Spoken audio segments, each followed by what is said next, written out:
Hello students, welcome back education B.Ed tutorial. मैं सोनालिका चौहान आपके अपने चैनल में आपका बहुत बहुत स्वागत करती हूँ। तो आज हम हिंदी भाषा शिक्षण के अंतर्गत भाषा और बोली को जानेंगे। भाषा और बोली क्या होती है, साथ ही साथ हम भाषा और बोली में अंतर भी देखेंगे कि यह एक दूसरे से किस प्रकार भिन्न है। तो यदि आप भाषा को और अधिक डिटेल से समझना चाहते हो तो इससे पहले का वीडियो ज़रूर देखिए, उसकी लिंक आपको डिस्क्रिप्शन बॉक्स में मिल जाएगी। और वीडियो पसंद आती है तो लाइक ज़रूर कीजिए। तो सबसे पहले हम यहाँ पर भाषा को देख लेते हैं कि भाषा है क्या। तो जब भी हम अपने विचारों को एक दूसरे के समक्ष, एक दूसरे के सामने लिखित और मौखिक रूप में प्रकट करते हैं, किसी के सामने प्रस्तुत करते हैं, उसी प्रस्तुतिकरण को भाषा कहा जाता है। भाषा हमारी अभिव्यक्ति का साधन है, हमारी अभिव्यक्ति का माध्यम है। भाषा के द्वारा ही हम अपने विचारों को एक दूसरे के समक्ष प्रस्तुत करते हैं। और भाषा बोली का परिष्कृत रूप होता है। मीन्स जो बोली होती है उसका बड़ा रूप भाषा कहलाता है। और विभिन्न विभाषाओं में से एक शिष्ट विभाषा को ही भाषा कहा जाता है। विभाषा के अंतर्गत अनेक छोटी छोटी बोलियां समाहित होती है। हम ब्रज और अवधी भाषा को विभाषा कह सकते हैं, लेकिन उसके अंतर्गत अलग अलग क्षेत्रों में छोटी छोटी बोलियां भी समाहित होती है।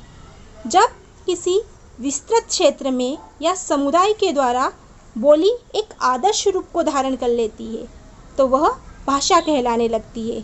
जब किसी क्षेत्र में बोली अपना बड़ा रूप धारण कर लेती है, वहाँ के क्षेत्र के द्वारा, वहाँ के लोगों के द्वारा उस बोली को अधिक से अधिक प्रयुक्त किया जाता है तो वह भाषा का रूप धारण कर लेती है। इसे ही हम भाषा कहते हैं।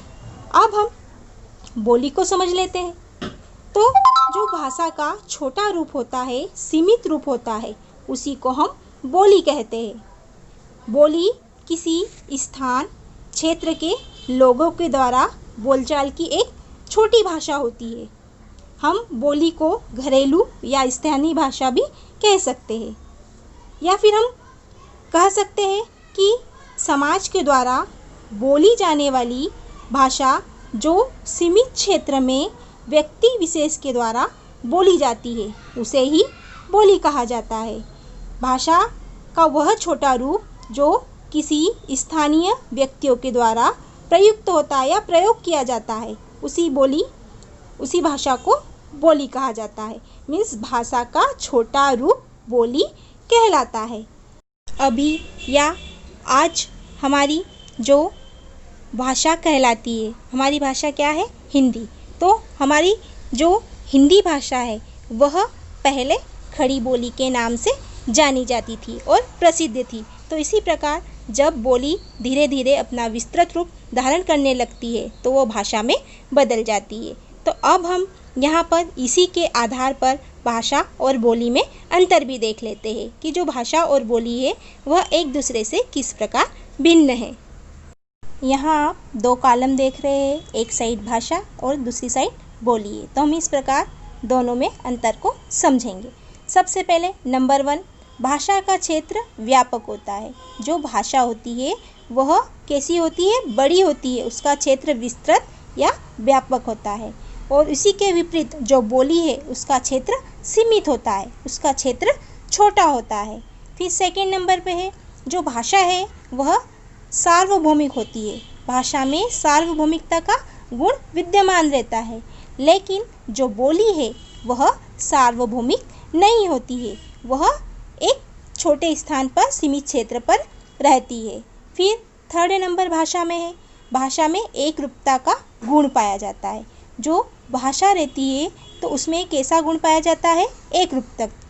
लेकिन जो बोली रहती है वह अलग अलग क्षेत्र में भिन्न भिन्न प्रकार से बोली जाती है, इसलिए बोली में भिन्नता पाई जाती है। फिर जो भाषा है वह एक साहित्य का माध्यम होता है। क्यों? क्योंकि जो भाषा रहती है वो व्याकरण के बंधन से बंधी होती है और उसका लिखित और मौखिक रूप दोनों रहता है। जबकि जो बोली होती है वह कैसी होती है?